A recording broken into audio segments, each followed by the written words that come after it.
Vítajte na našom kanáli. V tomto videu si ukážeme, ako funguje hodlbot kalkulačka. V prvej časti si vysvetlíme, aké premenné kalkulačka používa a aký je ich význam. Následne sa podrobnejšie pozrieme na článok na našom webe, kde sa dozviete viac o tom, ako kalkulačka simuluje najhoršie scenáre na trhu a ako správne nastaviť bota, aby vám prinášal čo najlepšie výsledky. Budeme vychádzať z článku na webe hodlbot.cz. Článok nájdete v našich FAQ pod názvom kalkulačka, prípadne preklikom z kalkulačky na FAQ. To vás presmeruje priamo na FAQ kalkulačky. V článku je vysvetľované, prečo je dôležité správne nastaviť hodlbota. Na to používame kalkulačku, ktorá simuluje najhorší možný scénar vývoja na trhu. Je to z dôvodu, aby klienti boli pripravení na stav účtu v dvoch najhorších možných scenároch. Nepriaznivé scenáre sú dva. Prvým je ten, že cena ide iba prudko hore bez toho, aby robila nejaké väčšie kolísania a knoty, ktoré by sme vedeli odobchodovať. Druhý nepriaznivý scenár je to, že cena len prudko padá dole bez toho, aby robila knoty, ktoré vieme odobchodovať. Avšak pokiaľ sme v trhu a máme bota zapnutého počas týchto dvoch scenárov, tak nám to je jedno, lebo tieto dva extrémy v dlhodobom časovom horizonte skončia iba knotom, ktorý vieme odobchodovať a ten nám vygeneruje zisk. Preto je dôležité zvoliť správne aktívum. Aktívum, o ktorom ste presvedčení, že prekoná all-time high a bude mať hodnotu aj o 5 až 10 rokov. My doporučujeme hlavne Bitcoin. Má relatívne veľkú volatilitu, je overený časom a jeho hodnota stále rastie. Avšak pre agresívnejšiu stratégiu je možné obchodovať iný coin, napríklad Ethereum, ktorého volatilita je vždy väčšia než Bitcoinu, avšak treba zvážiť, či ste presvedčení o tom, že spĺňa časový predpoklad. Ďalší parameter je objem obchodu. Ten udáva jednotkovú cenu každej transakcie, to znamená, že každý nákup aj predaj bude v tejto hodnote napríklad $100. Bude sa to líšiť o pár centov a to z dôvodu zaokrúhľovania burzy. Kapitál. Udáva, aký je celkový kapitál alokovaný pre dané portfólio. Hodnota fiatu a krypta dohromady. Percentuálny skok. Percentuálny skok udáva, aký je minimálny zisk z jedného dvojobchodu. Počiatočná cena je počiatočná cena aktíva pri spustení bota. Počiatočný fiat. Hodnota fiatu, ktorú je treba mať pripravenú na účte pri štarte portfólia. Počiatočné krypto. Počet množeného aktíva, ktorý je treba mať na účte pri spustení portfólia. Dôležité je porozumieť významu výstupov z kalkulačky. Kľúčové hodnoty, ktoré treba sledovať, sú min, buy a max sell, pretože určujú cenové pásmo. Počas behu bota by cena aktíva nemala prekročiť tieto hranice. Ak sa však dostaneme mimo tohto intervalu, bot sa automaticky prepne do čakacieho režimu. V ňom sleduje vývoj ceny a čaká na jej návrat, či už s poklesom alebo s rastom, v závislosti od toho, ktorým smerom bola hranica prekročená. Avšak táto problematika je detailnejšie vysvetlená v inom videu na tomto kanále. Šírka cenového pásma má zásadný vplyv na to, ako bot funguje. Ak zvolíte širšie pásmo, cena aktíva sa v ňom s väčšou pravdepodobnosťou udrží dlhšiu dobu. To znamená, že bot bude mať viac príležitostí nakupovať a predávať v rámci jednotlivých cenových hladín. To vedie k akumulácii väčšieho množstva aktíva a vyšším ziskom. Na druhej strane, užšie pásmo môže byť efektívnejšie, ak očakávate menšie cenové výkyvy, pretože bot rýchlejšie reaguje na pohyby v tomto obmedzenom rozsahu. Šírku pásma je preto dôležité nastaviť s ohľadom na volatilitu trhu a vašu obchodnú stratégiu. Objem obchodu. Jedná sa o fiatovú hodnotu každej transakcie vykonanej botom. Čím je hodnota väčšia, tým je cenový interval na rovnakom portfóliu menší a naopak. Za predpokladu, že sa cena aktíva udrží v intervale, tak môžete očakávať 1 až 6 násobok tejto hodnoty uložený v množenom aktíve. Samozrejme záleží na volatilite trhu, avšak na základe backtestov, ktoré viete dohľadať na našom webe, to pre Bitcoin vychádza viac než trojnásobok price unit mesačne. Pre volatilnejšie aktíva ako napríklad Ethereum to je samozrejme viac. Poďme sa spoločne pozrieť, ako sa pracuje s kalkulačkou. Najskôr si ukážeme, kde sa nachádzajú premenné, ktoré sme si už vysvetlili. Obchodovaný pár, objem obchodu, percentuálny skok, celkový kapitál, počiatočná cena, počiatočný fiat a počiatočné krypto. Počiatočné krypto nie je možné editovať manuálne, lebo sa dopočítava podľa dvoch premenných, ktoré vieme, a to je počiatočný kapitál, počiatočný fiat. Pri tomto nastavení, keď máme kapitál $10 000 a počiatočný fiat $3500, tak vieme, že zostatok v krypte bude $6500, ktoré sa prepočíta počiatočnou cenou a vyjde nám, že počiatočné krypto potrebuje mať 0,065 bitcoinu. Výsledkom konfigurácie týchto 5 premenných je cenové pásmo min, buy a max sell, ktoré je vizualizované v malej tabuľke napravo od premenných. Je v nej vidno počet hladín, ktoré bot s aktuálnym nastavením dokáže obslúžiť. Smerom nadol je to 35 obchodov a smerom nahor je to 104. Zároveň sa tu ukazujú hraničné ceny, ktoré tvoria cenové pásmo, ktoré by cena aktíva nemala opustiť. 70 591 dolárov a 281 464 dolárov.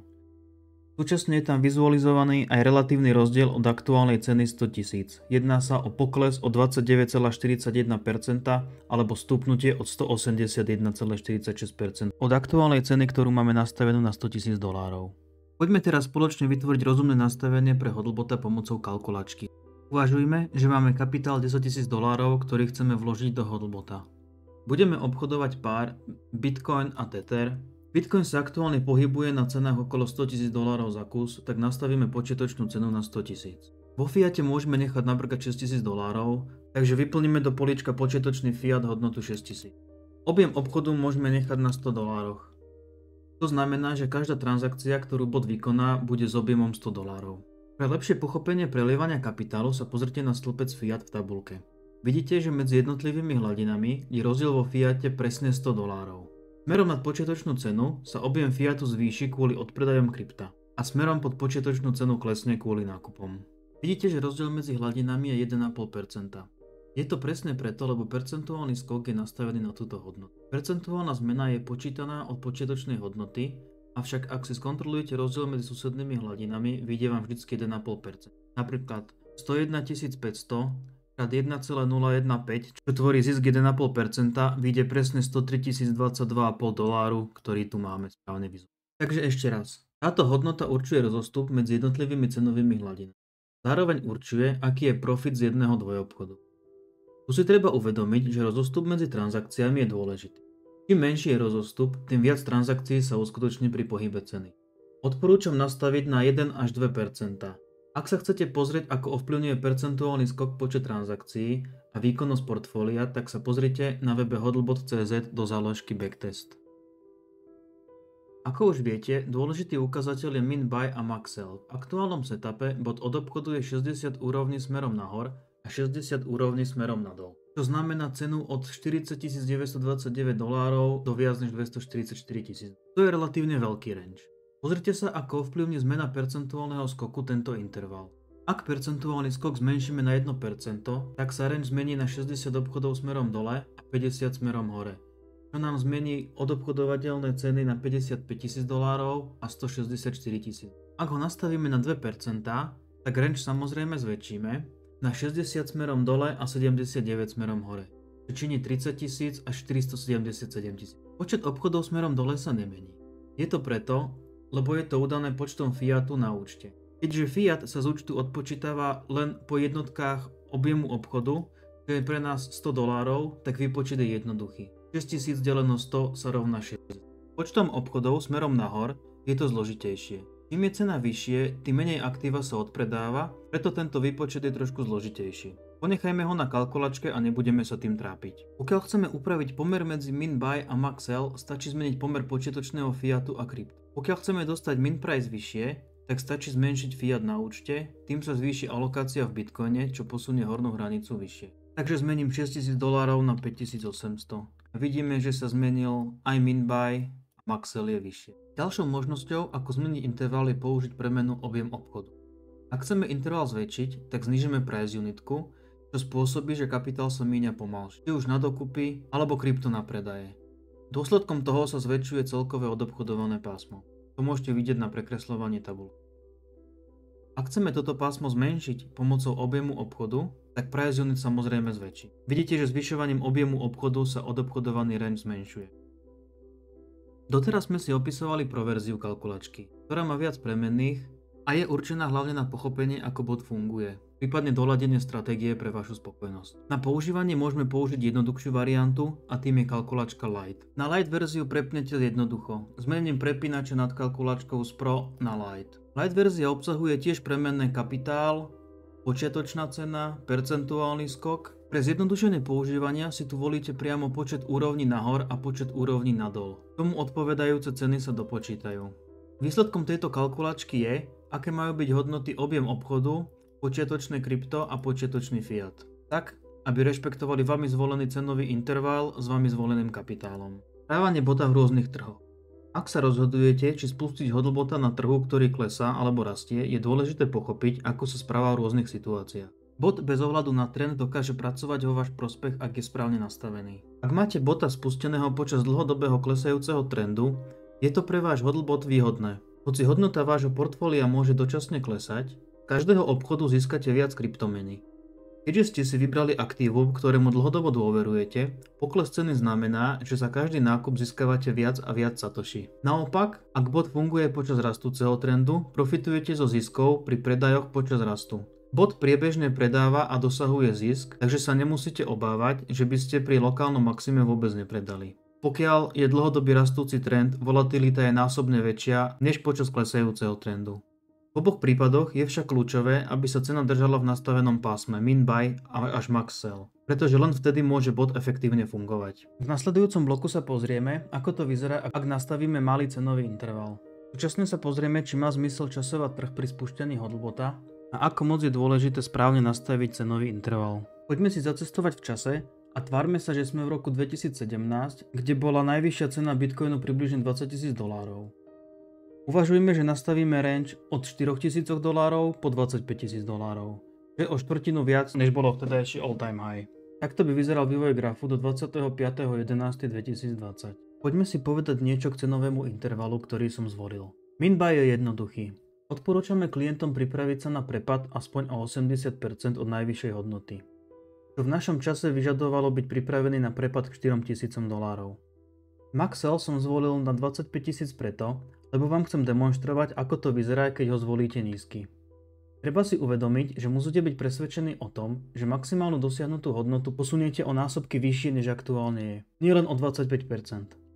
Hlavne si treba uvedomiť, že sa tvárime, že toto portfólio púšťame na hodnotách okolo $18,000 po dosiahnutí $20,000. V tom čase ešte nevieme, že to bol dlhoročný top.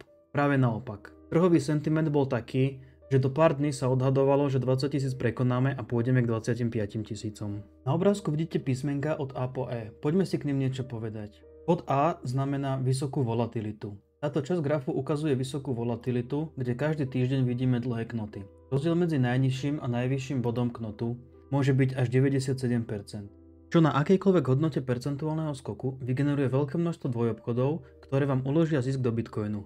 Aj keď sa zrovna nepozeráte na cenu. Ďalší bod, ktorý si opíšeme, je bod B. Je to tzv. Ticho pred búrkou. Je to obdobie, keď je volatilita nízka a pohybuje sa len v rámci niekoľkých percent týždenne. Pri vyššej hodnote percentuálneho skoku, napríklad už aj od 2%, sa môže stať, že bod dlhší čas neuskutoční žiaden obchod. Nasleduje bod C. Bod C zobrazuje náhly nárast ceny, po ktorom nasleduje rýchly pád. Popravde, toto je jeden z dôvodov, prečo používam hodlbota, lebo viem zarobiť aj na takýchto bleskových pohyboch. Bot kontroluje cenu každú sekundu, takže žiaden podobný pohybu neujde. Ani smerom hore, ani smerom dole. Ďalší bod je bod D. Jedná sa o neočakávaný pokles alias dump. Pokles o 61%, ktorý bol relatívne rýchlo vykúpený, tzv. V-patternom, s hodlbotom sa budete z takýchto situácií na trhu tešiť, lebo viete, že na nižších cenách za Bitcoin zarobíte viac Bitcoinu. Samozrejme, že najviac sa tešíte vtedy, pokiaľ prepad neklesol pod vašu min buy cenu. V tomto prípade klesol a tým nám ušlo pár obchodov. Napokon bod E, ktorý značí, že cena opustila range. Niekoľko sviečok, ktoré ukazujú, že cena opustila obchodované pásmo a všetok kapitál sa prelial do fiatu. V tomto momente bot čaká na návrat ceny do pásma, aby mohol znovu obchodovať. Ak problematike hodlbota rozumieš, tak z grafu vidíš, že bot nejaký čas neobchodoval. Z dôvodu toho, že bol pod hladinou min buy. Jednalo sa skoro o pol roka neobchodovania. Našťastie posunúť hodnotu min buy nižšie je jednoduché. Stačí len zvýšiť kapitál do posledním fiatu na nákupy. Pre max sell to nie je také jednoduché, preto odporúčame mať max sell nad očakávania vyššie. Možno premýšľate nad tým, v ktorom momente by bolo najlepšie vstúpiť do trhu s hodlbotom. Tak sa poďme na to pozrieť. Za mňa by to bolo presne tam, kde sme do trhu vstúpili v našom modelovom príklade. Takže kľudne v okolí all time high. Poprípade ideálne ešte pred tým veľkým rastom. To znamená niekde tu. Otázka znie, ako by sme nastavili cenový interval, keby počiatočná cena bola $7,000. Skúste si na túto otázku odpovedať sami. Prečo je dôležité mať max sell vysoko? Poďme sa na to pozrieť. Vďaka tomu, že je rok 2025, tak môžem prepnúť graf na mesačné sviečky. Tu vidíme, že skoro rok a pol bola cena mimo nášho intervalu, následne sa skoro na rok do intervalu dostala Odtedy sme už na $100 000. Počas toho, čo bola cena mimo range, sa logicky nemnožilo, investor mal v hlave dilemu, čo robiť, či nakúpiť alebo počkať na pokles. S odstupom času samozrejme vieme, že aj keby dokúpil a spustil nového bota približne na $30 000, tak by spravil dobre. Avšak vždy je lepšie myslieť dopredu, než sa rozhodovať pod tlakom. Kedy vás prekvapil fakt, že nastala situácia, ktorú ste neočakávali. Tým mám na mysli to, že cena prejde nad max sell. Pokiaľ nastavíte hornú hranicu na nezmyselné veľké číslo, kľudne až nekonečno, tak máte istotu, že každý mesiac si do Bitcoinu uložíte priemerne 2 až 3 násobok price unitky. To znie pekne, nemyslíte? V tomto videu sme si ukázali, ako funguje kalkulačka hodlbotu, aké parametre ovplyvňujú jej fungovanie a prečo je kľúčové správne nastaviť cenové pásmo. Ak vás hodlbot zaujal, neváhajte si kalkulačku vyskúšať sami na našich webových stránkach. Nastavte si svoje hodnoty, otestujte rôzne scenáre a ak nájdete nastavenie, ktoré vás osloví, pošlite nám ho. Radi ho s vami prekonzultujeme a spustíme. Veľmi nás teší, že sa vám náš produkt páči a budeme ho pre vás aj naďalej zlepšovať. Ak máte otázky, zanechajte ich v komentároch alebo nám napíšte na e-mailovú adresu, ktorú máme v popisku videa. Ďakujem, že ste si pozreli toto video. Ak sa vám páčilo, nezabudnite dať like a odber, aby vám neušli ďalšie užitočné tipy a novinky zo sveta hodlbotu a kryptomien. Vidíme sa na budúce.